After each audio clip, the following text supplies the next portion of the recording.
Earlier this year, I had a chance to check out the new Mobile G3, and I came away impressed because it had a really good price to performance ratio. It had a beautiful display despite being only 720p. It was crisp, it was sharp, it was done right.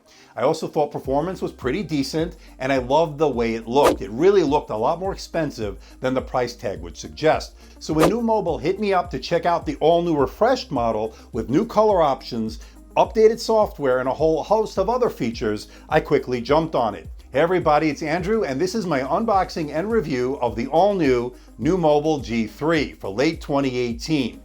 Coming up.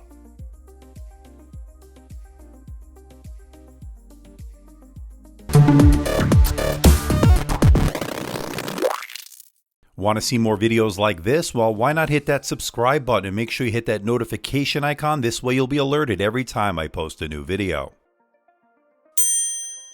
And don't forget to check me out on my social media, especially Twitter, because that's where I post all the latest updates. You can pick up the all-new NUU Mobile G3 for late 2018 for $199 US. Now, I've seen it as low as $179 on sale, so hit the link below for the latest pricing.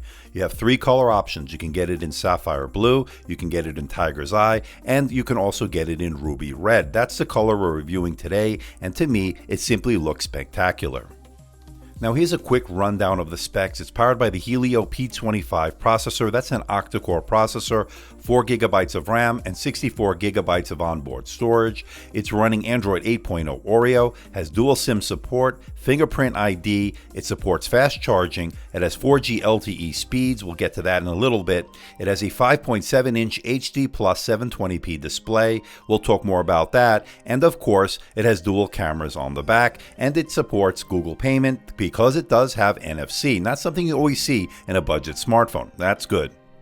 Also keep in mind, this does have expandable storage via microSD card slot. One of the SIMs will be swapped out if you use a microSD card. Keep that in mind, so that's pretty good as well. But enough with the specs, let's find out what you get inside the box. Let's open it up. Now for a $200 budget smartphone, this actually has pretty nice packaging. We'll get to the unit in just a second, but here's some documentation. It's all in English, and you also get a really nice clear case. That's not something you always get with these budget smartphones, and I'm happy to see they throw one in there. Now here's your headphone adapter, which you'll need. We'll get to that as well. And of course your fast charge adapter. We'll talk about battery life and charging times in just a little bit. And finally, a SIM ejector tool is included as well. And like the previous model, this leaves me a first impression of being much more expensive looking than what the price tag actually is. And that's a testament to some good engineering and some good build quality. On the bottom is USB-C port, a microphone, and of course your mono speaker. And on the top is your dual SIM tray. There's raised grooves on the power button, and the buttons are metal, good to the touch, all very good so far. But one notable missing port is of course the 3.5mm headphone jack, so you'll have to use that included adapter if you want to use your standard wired headphones. The ruby red color is really sharp. I'm very impressed with the way this phone looks. It looks much more expensive. And here's how it looks with that clear case on. I like the fact they throw this in the box, gives you something to protect the device with, and that's a nice touch. Now the 5.7-inch display is an HD plus display. That's a 720p resolution, 282 pixels per inch. It also is a 18:9 aspect ratio, making it easy to manage in one hand. I like the size of this phone. But don't let the numbers fool you. Despite this being 720p, this is a very sharp panel. You don't really see many pixels. Even when you blow it up, it looks really good. Some nice deep black, some really vibrant colors. This is not something you'd expect at a $199 price point, and I'm impressed. It's a really bright display. I had no problem using it outdoors, and of course it was perfect for indoor use. This is really one of the biggest surprises you'd get with this phone, how good this 720p display is. I'm actually pretty shocked. And you know what's also pretty refreshing? This doesn't have some stupid notch just to imitate the iPhone, and I think that's a really good thing. They went with a more traditional look. This actually reminds me a little bit of the Samsung S7 in that area, and I actually like the way this looks with the curved edges. I don't want to see some stupid notch on these phones. I like to see this kind of look. The bezels aren't too bad either. Again, $199 price point, you're getting a lot for the money, which can't be understated, that's for sure. Now this has a fingerprint sensor located on the back. I like the placement, it was good, and of course it was easy to set up, registering my finger pretty much every time I used it. Not much of a delay, so that's pretty good. We normally see a big delay sometimes with these budget smartphones. It actually worked pretty fast, and I'm happy with that.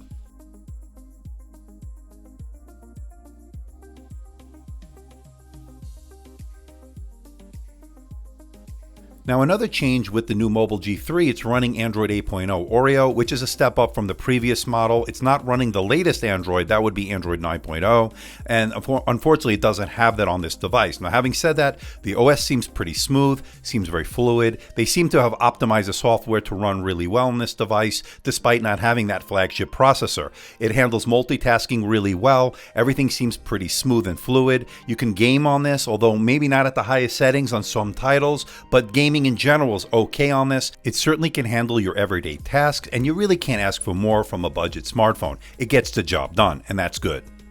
And of course, on paper, this is not going to blow you away. Take a look at some of these benchmarks. They're really not something outstanding. You're not going to get the kind of benchmarks you'd get from a flagship such as the Snapdragon 845. So you're really not going to be on that level. But for everyday tasks, for a budget smartphone, this certainly gets the job done. I have no complaints about it. Again, at $199, you really can't ask for more. But here's some of these benchmarks to give you an example of some of the performance you get out of that P25.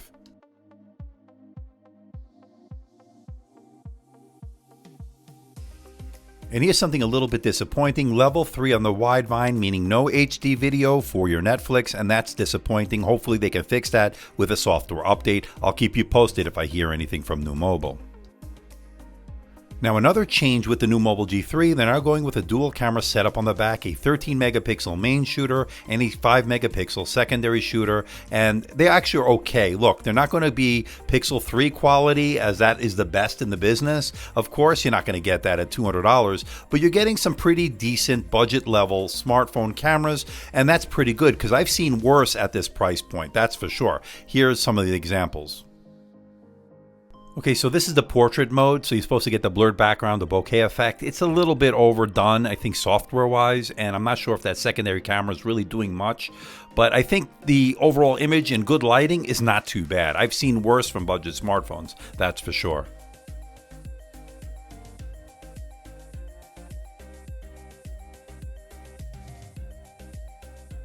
And as expected, with low light situations, it didn't do so great. Take a look at these, not very good, but then again, most budget cameras don't do well in low light situations. Please keep that in mind.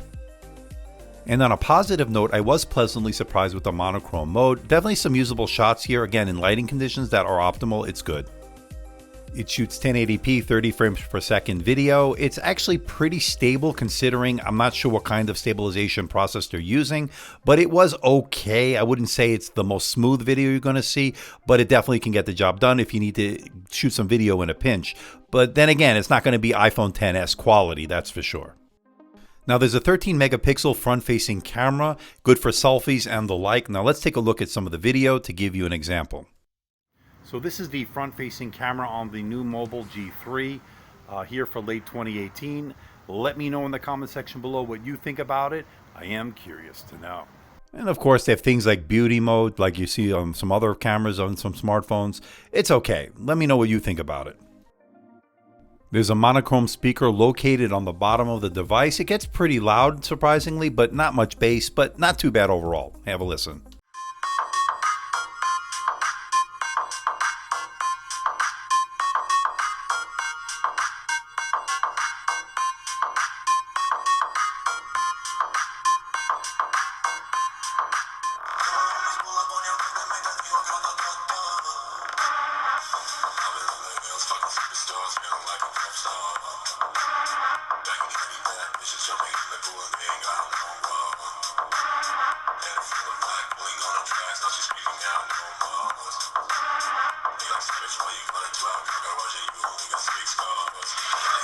Okay, so here are a couple of odds and ends about the NUU Mobile G3. No IP rating that I know of, so I'm not sure if it's any kind of waterproofing or resistance, so bear that in mind. No wireless charging, despite the fact that it does have a glass back. This is a glass and metal design, but at $199 price point, not expecting wireless charging.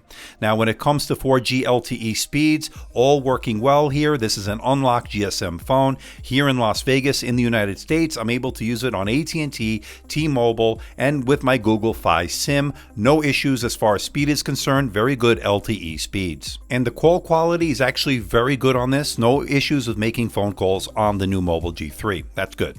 And I'm happy to report a notification light on the front. That's great. Not always something we get with these budget smartphones as well. That's good to see. And this does have NFC. Google Pay works as advertised. All working well. The NUU Mobile G3 sports a 3000 milliamp hour battery. You're going to go between a day and a half between charges, which isn't too bad. 7 to 7.5 hours of screen on time, which is actually pretty good for a $200 budget smartphone. Charging times, it takes about 2 hours to fully charge this device with the included fast charge adapter in the box. So what do you think about this all new NUU Mobile G3? First of all, let's get this out of the way. This thing is really beautiful. I gotta give them props where props are due. They did an outstanding job on the design, in my opinion. It feels really good in the hands. Love this ruby red color. Really love everything about this. I love the price coming in under $200. I even saw it at Amazon for $179 recently. I'll put the latest pricing, of course, in the link below. But I think NUU Mobile did something really good here. Updating the software, updating the color options. Overall, nice package. I'm impressed. So I want to know what you think. Let me know in the comment section below. Battery life was decent, performance was decent, everything you'd really want in a smartphone at a great price is here. If you're looking for a budget option, definitely check this out. I was really impressed with the look and performance of this, considering its low price tag. Of course, I want to know what you think. Let me know. So please hit the like button, please subscribe, please share this video. Don't forget to leave a comment in that comment section below. Let me know how I'm doing. Let me know if there's a device or something out there you think I should review. I'll do my best to try to make that happen. Don't forget to check me out on Facebook, on Twitter, Instagram, and of course, my website, AMDtechreviews.com. So until next time, this is Andrew from AMD Tech. See ya.